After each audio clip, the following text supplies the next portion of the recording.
Continuamos então nosso estudo do livro Perturbações Espirituais, de Valdo Franco, pelo espírito de Manuel Filomeno de Miranda. Providências salvadoras. Toda vez, quando em plena luta recebe-se suprimento de energias e orientações saudáveis, faz-se mister manter a mente nos propósitos superiores, evitando as reflexões doentias que restabelecem o clima de morbidez anterior e atraem os comparsas do mal que se rejubilam com a situação. Não foi isso exatamente o que aconteceu. Passados aqueles momentos de quase euforia e pacificação, um dos companheiros mais atormentados voltou aos pensamentos anteriores, considerando que, embora as boas resoluções, essas não bastavam para o reequilíbrio da instituição. Era necessária uma atitude radical, a exoneração dos atuais diretores da nova eleição, tendo-a à frente dos destinos da casa, sem dar-se conta do desequilíbrio de que se fazia portador. É certo que os demais diretores não haviam agido com a segurança e correção exigíveis, mas ele também fazia parte do conselho administrativo e todos os erros que apontava nos outros haviam recebido a sua anuência, sendo, em consequência, também responsável. Nesses momentos, a cegueira imposta pelo egoísmo leva as suas vítimas ao desvario e torna-as perigosas. Novamente, sob a ação de perverso adversário desencarnado, que se lhe pesava na economia moral, com o qual mantinha dívida significativa e que agora se vinculava às hostes adversárias do Cristo Jesus, permaneceu remoendo comportamentos antagonistas, cultivando antipatias pessoais, confundindo-as com o falso zelo que demonstrava, o que o tornava pedra de tropeço. Hábil na maledicência, sabia confundir as pessoas honestas que o escutavam. Com facilidade atraía os seus ouvintes menos vigilantes e, espalhando boatos desairosos sobre um e outro, insinuações perniciosas, apontava condutas que afirmava não serem compatíveis com os estatutos do centro espírita, nem com a doutrina consoladora. Chegando ao lar, sob a pressão do inimigo que voltou a assediá-lo, pôs-se a escrever aos amigos que lhe compartiam as ideias e estava disposto a continuar criando embaraços prejudiciais ao trabalho de restauração dos valores da instituição. Com a previsão de que essa maneira seria desastrosa para o trabalho de reequilíbrio da obra, Dr. Bezerra de Menezes consultou o guia espiritual da casa e organizou uma reunião mediúnica especial para atendimento exclusivo ao paciente e ao seu adversário desencarnado.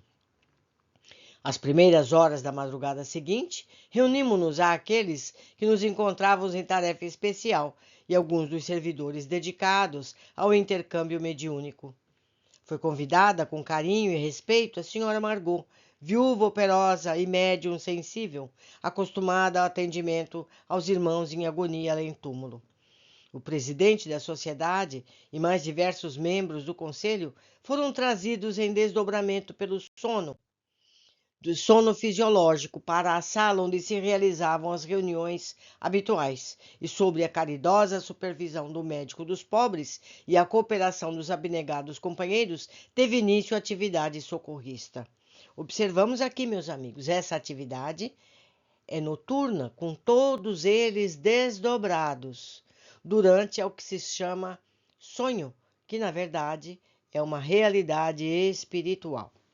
Continuando.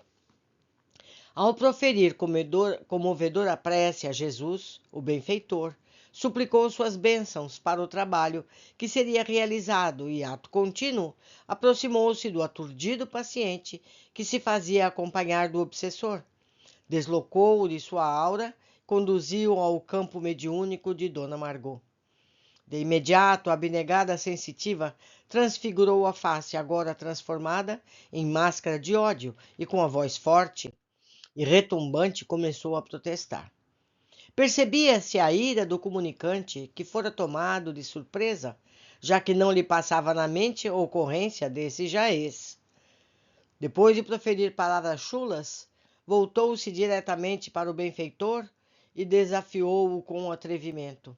Vocês, os discípulos do Cordeiro, são paradoxais. Predicam a compaixão e a ternura, a comiseração e a caridade. No entanto, agem de maneira ilícita e violenta, como se atrevem a envolver-me em seus laços vibratórios sem a minha anuência e fazer-me obrigatoriamente este conciliábulo, ou seja, esta conversa, para destruir-me. Desejam repetir as façanhas ultrizes de antigamente, das fogueiras da Inquisição? Ou o que fazer? Sereno, com inflexão de bondade na voz, o mentor asseverou. Não lhe impusemos nossa vontade, trazendo-o a esta reunião contra o seu desejo. A nossa preocupação é atender o companheiro que lhe padece a injunção penosa. Para isso, tivemos que o receber. Como um amigo se lhe encontra profundamente vinculado, foi arrastado até aqui, tentando assenhoreá-lo. Preferimos dialogar ao invés de apenas o ouvir. E se não estivesse disposto a esse diálogo, porque tenho sobejas razões para assim proceder? Não serão palavras vazias e tentativas piegas de generosidade que irão alterar o nosso convívio multissecular. Este fantoche a que se refere, de que me utilizo, é-me de grande utilidade na batalha que travamos contra os fanfarrões espíritas, fazendo-se herdeiros do Evangelho, são uma burla que toma vulto, porquanto não passam de mistificadores, muito semelhantes aos que vivenciaram no passado, quando, noutra denominação religiosa, afirmavam matar por ordem de Deus. Certamente que agora já não se mata o corpo, mas se fere profundamente a alma, através das bem-urdidas calúnias, dos campeonatos de vaidade, das disputas pelas glórias terrestres que mascaram de falsa humildade. Veja-se, por exemplo, a derrocada em que tombam esses divulgadores da honra que não têm, semeadores da fraternidade que se entredevoram, obreiros da caridade que não respeitam o lar nem a família, sempre lutando pelas migalhas do prazer e as mesquinhezes do poder. Compreendemos as suas afirmações e lamentamos a realidade de algumas delas. No entanto, é necessário convir que, se não fosse também as injunções obsessivas que padecem esses nossos irmãos doentes, a paisagem seria bem diferente.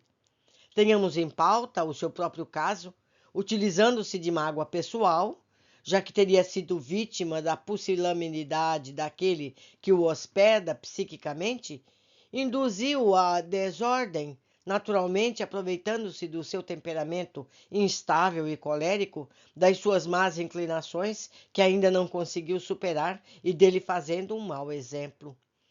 Todos temos os pés fincados nos pântanos putrefatos que remanescem de distantes períodos, quando os impulsos dos instintos básicos eram mais fortes do que os sentimentos elevados de amor e de fraternidade, quando a ignorância das leis da vida dominava as mentes e as emoções, dando ideia de que o túmulo finalizaria a existência e o ser. Com dificuldades, e agora ascendemos ao planato da fé luminosa que nos arranca das sombras dominantes. O caro irmão e amigo, ora, no mundo causal, bem sabe que ninguém consegue a glória celeste após a morte ou harmonia antes dela, tendo débitos de consciência em relação à vida. Disso resulta o emaranhamento entre aqueles que se permitiram comportamentos desditosos, uns exigindo resgate e outros padecendo as cobranças, mediante lamentáveis processos obsessivos ainda pouco estudados na Terra. O que importa, porém, é o tempo que você tem gasto em afligi-lo, permanecendo infeliz, quando já poderia dele estar liberto, embora ele tivesse que prosseguir sob o jugo da recuperação, de que ninguém foge. Tenho de o massacrar, responde o obsessor, tornando-o inimigo de tudo e de todos, antipatizado pelo seu puritanismo hipócrita, pelas suas atitudes de muitas existências com os demais, benignidade com ele próprio. Depois trabalharei na sua consciência para que desperte e, numa boa ação hipnótica, levá-lo-ei à depressão, para a qual tem tendências fortes e exultarei com seu suicídio vergonhoso. Vejam, meus amigos, o que faz um obsessor. Continuando. Aí teremos duas vitórias. A primeira delas, o exemplo de um adepto da doutrina que diz afirmar a imortalidade, tombar no autocídio, demonstrando que, em verdade, não acreditava no que parecia viver. A segunda, o fracasso pessoal, que me dará ensejo de o receber aqui e darmos prosseguimento ao nosso combate, quando não terá como nem para onde fugir. Há um quase imperceptível sinal captado ao irmão Germano. Acercou-se da médium e pôs-se a aplicar-lhe passes que atingissem o comunicante, que blasfemava em linguagem muito vulgar e ameaçava sua atual vítima de extermínio. Detalhe curioso, podíamos perceber. A médium educada, moralizada, filtrava as palavras chulas e o automatismo cerebral substituía-as por termos equivalentes, porém de menor teor ultrajante. Todos os membros da reunião estavam comovidos e refletiam em torno das sutilezas da existência física.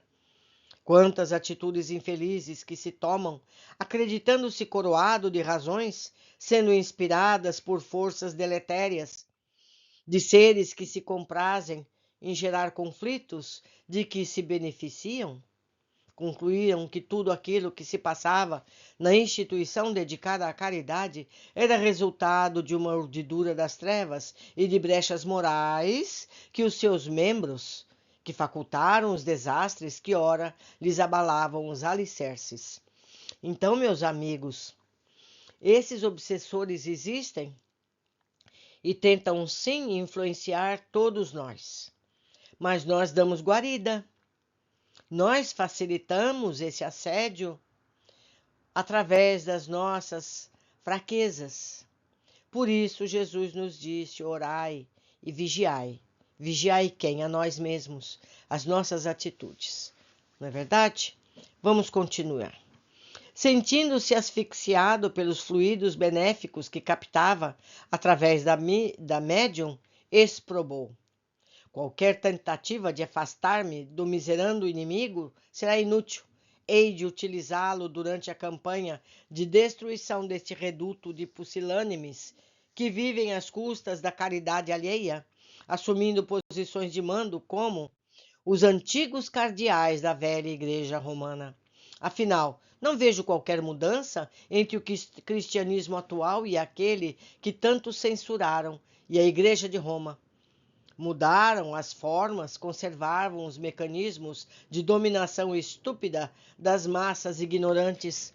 Cada membro do conselho é um pseudo-sábio, arrogante e destemperado. Basta-lhe uma negativa e logo se espezinha, sentindo-se ofendido, exigindo o tratamento de destaque. Onde está a verdadeira fraternidade e o amor aos pobres e malcheirosos que enxameiam em toda parte?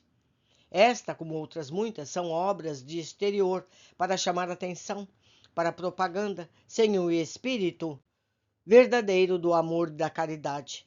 Não suporto mais as dissimulações desses pusilânimes e adiro à nova ordem imposta pelos judeus, injustiçados, para erradicarmos a terra dessa maldita seita que é o espiritismo. Sem dúvida, o meu irmão sofisma com muita habilidade.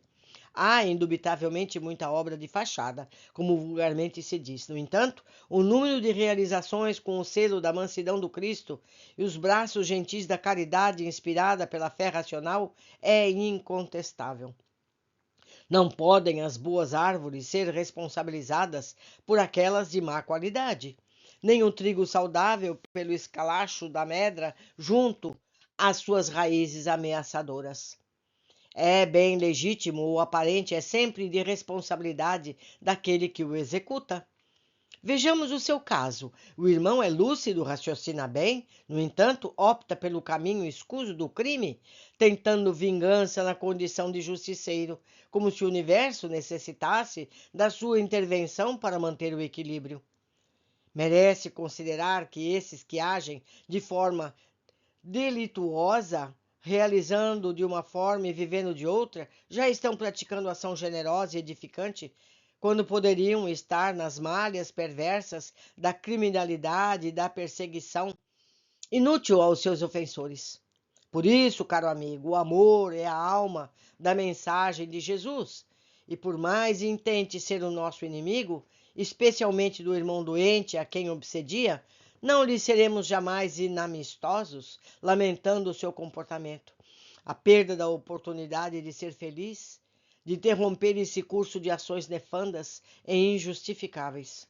Ademais, observe quantas pessoas dedicam-se à vivência da fraternidade, da ação beneficente, desde que Jesus veio ter conosco.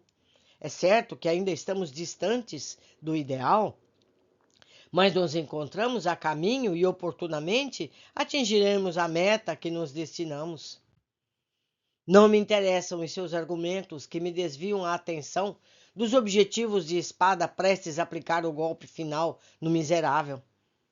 É o que você pensa, mas que não corresponde aos sublimes desígnios de Deus, porque o seu algoz é também filho de Deus, que está se tornando vítima da sua posição vingativa.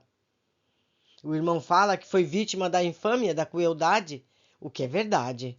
Mas não se trata de uma vítima inocente.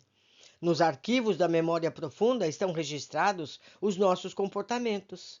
E como não temos alternativa, iremos permitir-nos levar o querido irmão a rever antes o momento em que padeceu a injunção lamentável.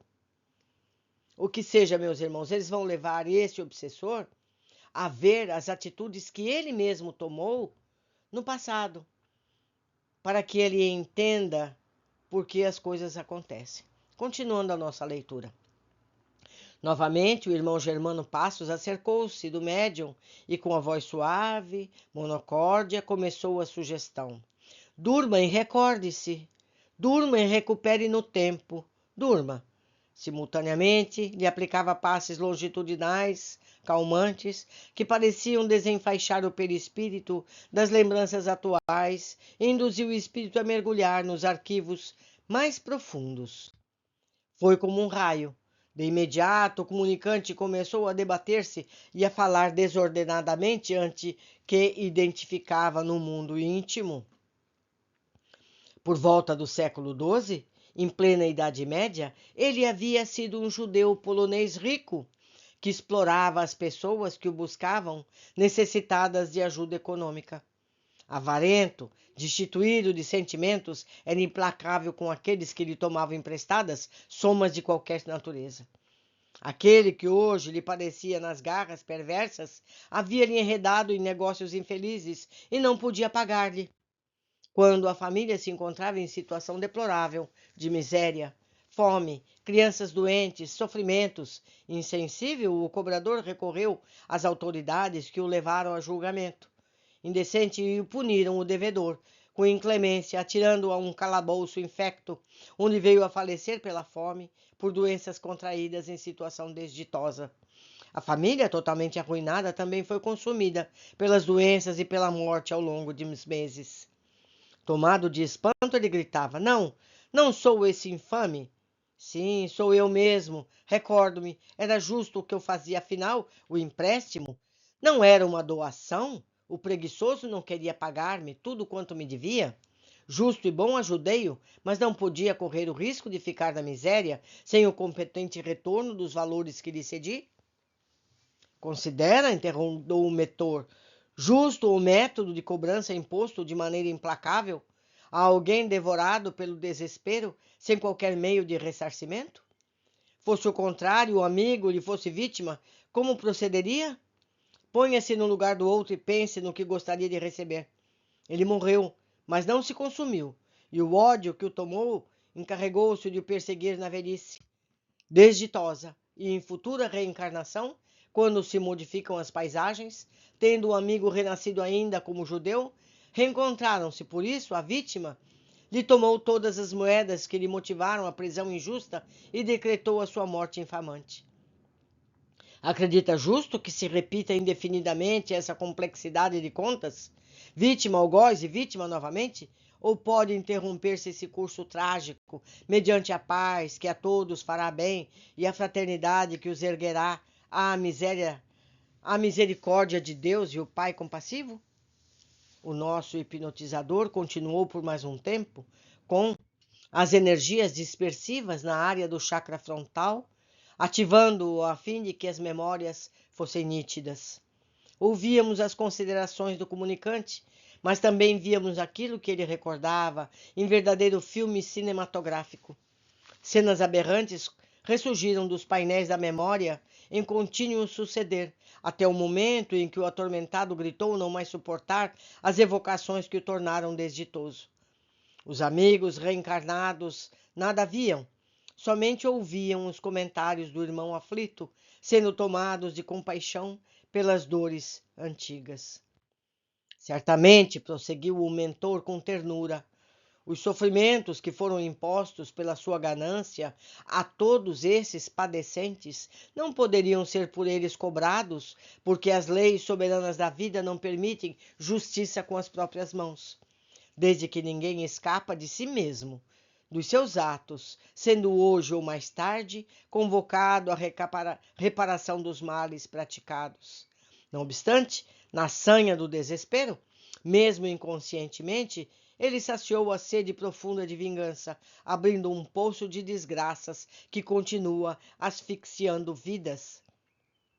O mesmo, porém, acontece com o irmão, que não tem o direito de tornar-se árbitro das causas próprias e estabelecer comportamentos perversos de falsa justiça.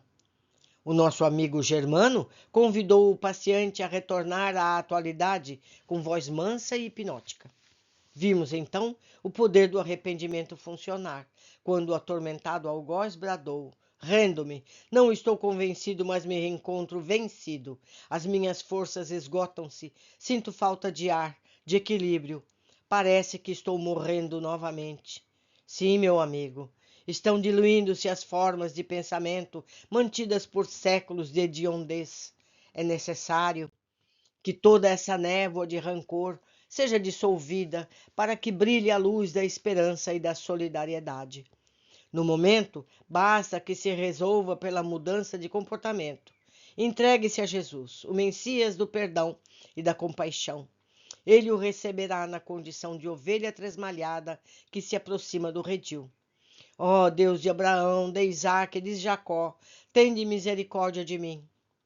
Foi retirado da médium ofegante pelo generoso médico hipnólogo. Foram aplicados recursos fluídicos na intermediária, ou seja, na médium, que houvera contribuído para a libertação do irmão enfermo e apresentava a fadiga natural decorrente do desgaste das forças anímicas de que era possuidora. Logo depois, estava completamente reanimada quando o benfeitor comunicou-se, convidando todos os presentes a uma radical mudança de conduta mental e social em relação às lutas redentoras. Vivemos agora da grande crise e vemo-la presente em todos os segmentos humanos, cada um deles assinalado por necessidades de modificação, por cujo momento duas culturas enfrentam-se e a que desaparecerá depois de muitas dores e que se implantará renovadora e fraternal. A humanidade está exausta de guerras interminas que resultam do egoísmo de minorias violentas e desequilibradas que ainda não atenderam às nobres finalidades da existência física. A revelação dos imortais objetiva despertar todas as consciências para a compreensão real dos processos da evolução que ocorrem apesar das crises de toda a ordem. Toda ascensão é feita com dificuldade. Nenhuma conquista é lograda sem o contributo do sacrifício. Todos aqueles que conhecem e que compartilham do conhecimento imortalista têm o inadiável dever de cooperar em favor do mundo melhor. A responsabilidade cristã, neste momento, é bem definida, como ocorreu com os mártires que não recusaram o cálice de fel, nem o testemunho com a doação da existência, a fim de que os pagãos pudessem constatar que o mundo de ilusões dilui-se ante a gloriosa imortalidade que permanece. Todos podemos conviver juntos e afáveis, mesmo quando temos opiniões diferentes, respeitando-nos uns aos outros, colaborando juntos em favor do bem geral. Sejam, pois, esquecidas as rivalidades impostas pelo orgulho e pela presunção, por ambições injustificáveis, distonias emocionais. A todos a morte nivela no túmulo, permanecendo diferentes os valores de cada qual seja possuidor. Não há outra alternativa para que a paz se estabeleça entre todos os trabalhadores do Evangelho. Cada um dispute a honra de melhor servir, de apagar-se no anonimato da compaixão pelos mais pobres e sofredores, constituindo-se demonstração da abnegação conforme o exemplo do inesquecível Mestre de Nazaré.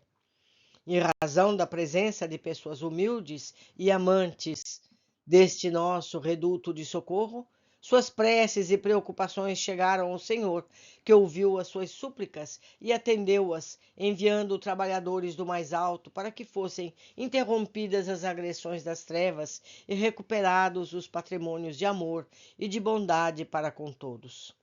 Ninguém ruma ao abandono, sempre assistido pelas forças do bem inominado, e que se deve entregar sem exigências nem reclamações, procurando-se atender os desígnios da divindade, que sempre objetivam o progresso e a felicidade dos espíritos. Torna-se mais fácil a jornada, a menos penosas as aflições, mesmo quando se é convidado a resgates mais severos, o que proporciona alegria e bem-estar. Concedei ao outro, aquele que se vos opõe, o direito de assim pensar, não se facultando, no entanto, a entrar em combate ideológico por vaidade ou desejo de submetê-lo, porque a verdade absoluta somente o Pai conhece. Combatei, pois, o bom combate, a fim de ser terminada a vossa tarefa terrestre, possais dar conta da vossa administração, como afirmou o apóstolo Paulo ao encerrar o seu luminoso périplo na carne. Sede gentis no lar, na rua, na comunidade religiosa e esportiva, no trabalho, onde estiverdes, pois o selo da mansidão do Cristo vos fará conhecidos e imitados. Exoramos ao Senhor as suas bênçãos para este e os momentos futuros, embora reconhecendo que a luta ainda não terminou. Porém, agora estáis com mais eficientes instrumentos para o combate em nome do bem. Silenciou, enquanto lágrimas de emoção escorriam pelos olhos de todos nós, ali presentes. Alguns espíritos que se compraziam em gerar problemas na agremiação, igualmente haviam sido levados a participar da reunião, e ao ouviram as nobres orientações, não puderam furtar a emotividade e a saudade de Jesus, o amigo verdadeiro de todos nós. Foi proferida a prece de encerramento. Os encarregados de conduzir os convidados aos seus lares puseram-se a caminho, deixando o santuário mergulhado em suave claridade que impregnava o ambiente. Algumas entidades trabalhadoras do núcleo prosseguiam no seu trabalho, enquanto o nosso grupo retomou a sede onde nos hospedávamos. A madrugada ainda se encontrava amortalhada nas sombras, aguardando o rosto luminoso do amanhecer. Uma alegria silenciosa nos dominava, por constatarmos a vitória do amor em relação ao ódio, o bem em relação ao mal, e sentíamos uma gratidão impossível de ser definida por estarmos entre aqueles que foram convidados para o trabalho.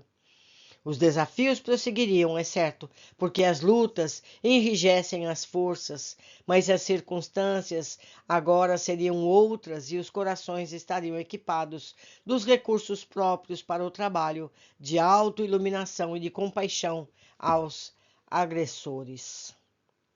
Meus amigos, façamos essas situações presentes em nossas mentes. Vamos sempre estar alertas aos nossos comportamentos. Estamos mesmo agindo como Jesus nos ensinou? Estamos agindo para com os outros da forma como gostaríamos que agissem conosco? É o caminho fácil para nos colocarmos na cena de Jesus.